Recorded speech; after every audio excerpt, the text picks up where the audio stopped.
بسم اللہ الرحمن الرحیم۔ السلام علیکم۔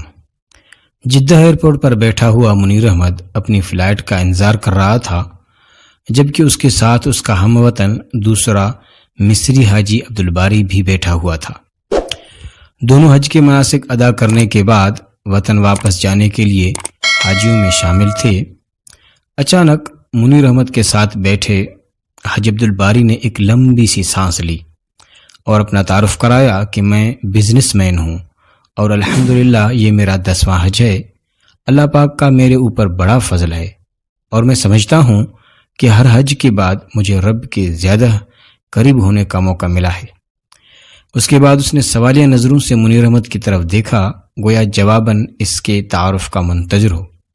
منیر احمد مسکرا دیا اور بولا، بھائی میرے حج کا قصہ کچھ زیادہ ہی طویل ہے، میں آپ کا سر نہیں کھانا چاہتا۔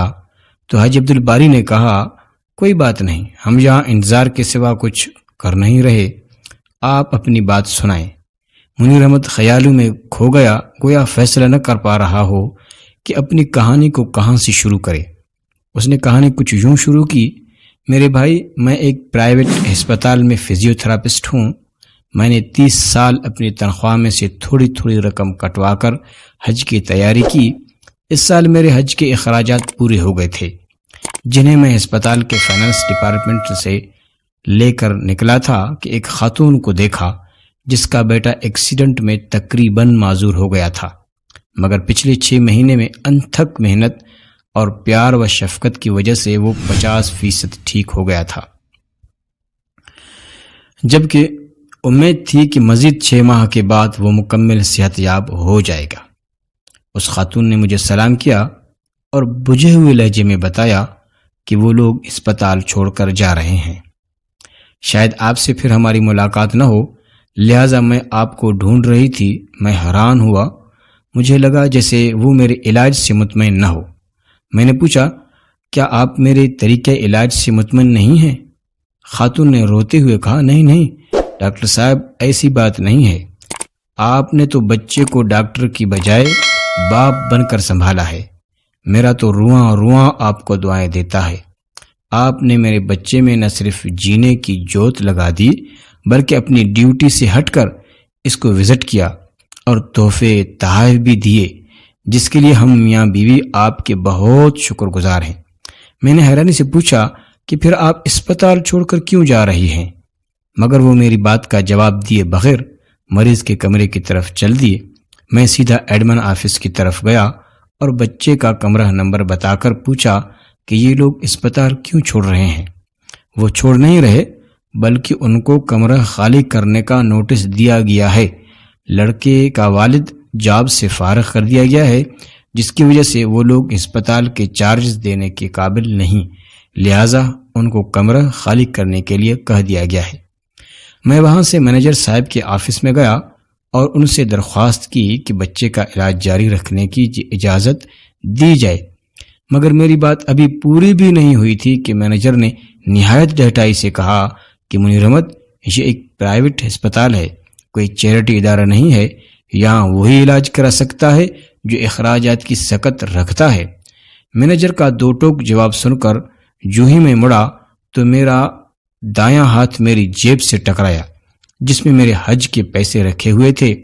دفتر سے نکل کر میں نے آسمان کی طرف دیکھا اور کہا کہ اے اللہ، تو اچھی طرح جانتا ہے کہ مجھے تیرے گھر آنے کا کس قدر شوق ہے، اور اب جب کہ میرا خواب ایک حقیقت بننے والا ہے تو اس بچے کی زندگی کا سوال کھڑا ہو گیا ہے۔ اے اللہ، میں مجبور ہوں مگر تو بے نیاز ہے، میں حج پہ نہ آ سکا تب بھی مجھے اپنے فضل سے محروم مت کرنا۔ میں وہاں سے سیدھا اکاؤنٹنٹ آفس میں آیا اور اس بچے کے اگلے 6 ماہ کے اخراجات جمع کرا کر اس کا ڈسچارج آرڈرز کینسل کرا دیا۔ الحمدللہ میرا دل سکون سے بھر گیا، مگر حج پر نہ جانے کی کسک اپنی جگہ تھی۔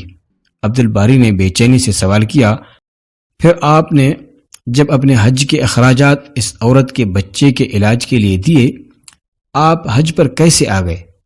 تو منیر احمد نے کہا کہ جب میں گھر آ کر لیٹا تو حج کے مناسک کا ایک ایک منظر میری نظروں میں گھوم رہا تھا۔ میں نے کئی بار بیت اللہ کا خیالی طواف کیا تھا، کئی بار لبیک اللہم لبیک کہتے مجمع کے ساتھ اپنی آواز ملا کر ان کا حصہ بن گیا تھا۔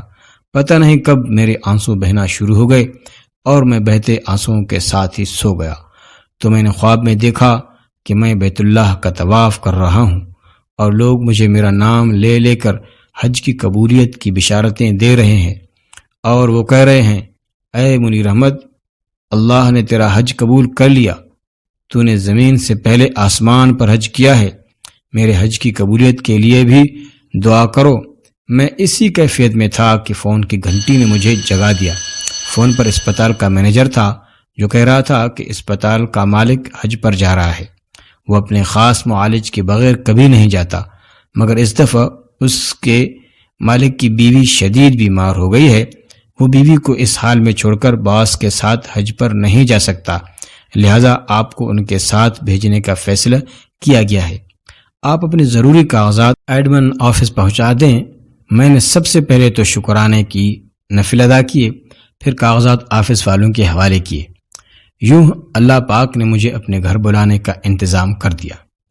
حج کے بعد اسپتال کے مالک نے مجھے خدمات کا معاوضہ دینا چاہا تو میرے آنسو نکل پڑے، اور میں نے اس کو بتایا کہ اس نے مجھے حج کرا کر مجھ پر اتنا بڑا احسان کیا ہے کہ مجھے اپنا خادم بنا لیا ہے، لہٰذا میں نے جو بھی اس کی خدمت کی وہ اس کے احسان کے مقابلے میں کچھ نہیں، لہٰذا وہ معاوضے کی بات کر کے مجھے گنہگار نہ کرے۔ پھر میں نے اس کو سارا واقعہ تفصیل کے ساتھ سنایا، جس پر اس نے مکے سے ہی فون کر کے اس بچے کی مکمل علاج تک اسے اسپتال میں بلا معاوضہ رکھنے کے احکامات جاری کر دیے۔ اس خاتون کے شوہر کو اپنی ایک فیکٹری میں سپروائزر کی پوسٹ پر رکھ لیا اور اسپتال انتظامیہ کو میرے سارے پیسے واپس کرنے کے لیے کہہ دیا۔ یوں اللہ پاک نے مجھے فری میں حج کرا دیا۔ عبدالباری کی آنکھوں سے آنسو جاری تھے۔ اس نے اٹھ کر منیر احمد کا ماتھا چوما اور اس کو مبارک دی اور کہا، میں سمجھتا تھا کہ میں نے 10 حج کر کے اللہ پاک کا بہت قرب حاصل کیا ہے، مگر آج مجھے لگتا ہے کہ میرے ایسے 1000 حج بھی تیرے ایک حج کے برابر نہیں۔ میں تو خود حج پر آتا رہا، جبکہ تجھے تو اللہ خود ہی اٹھا کر اپنے گھر لایا ہے۔ ایسا ہی ہے، اللہ پاک سے میرے حج کی قبولیت کی دعا بھی کرو۔ یہ اپنی عقل اور سوجھ بوجھ کی بات ہے۔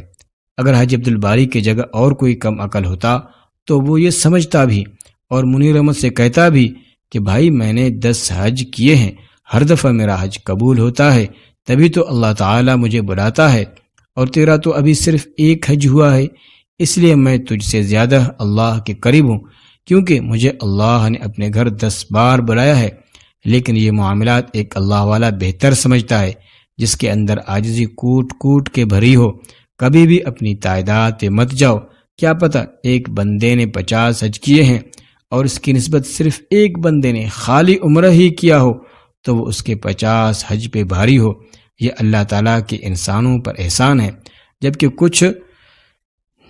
کچھ نہ سمجھ ان کو اپنی محنت اور اپنے روپیوں کا وسیلہ سمجھتے ہیں۔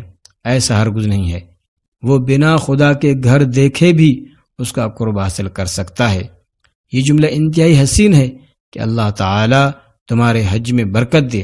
اللہ پاک سے دعا ہے کہ وہ ہم سب کو خدمت خلق کی توفیق عطا فرمائے اور ہمیں اپنے پسندیدہ بندوں میں شامل کر لے، اور کبھی بھی غرور و تکبر کا سریہ ہماری گردنوں میں نہ ڈالے، ہمیشہ عاجزی انکساری میں رکھے تاکہ ہم دنیا و آخرت دونوں میں کامیاب ہو سکیں، اور ہم سب کی مغفرت فرمائے، آمین۔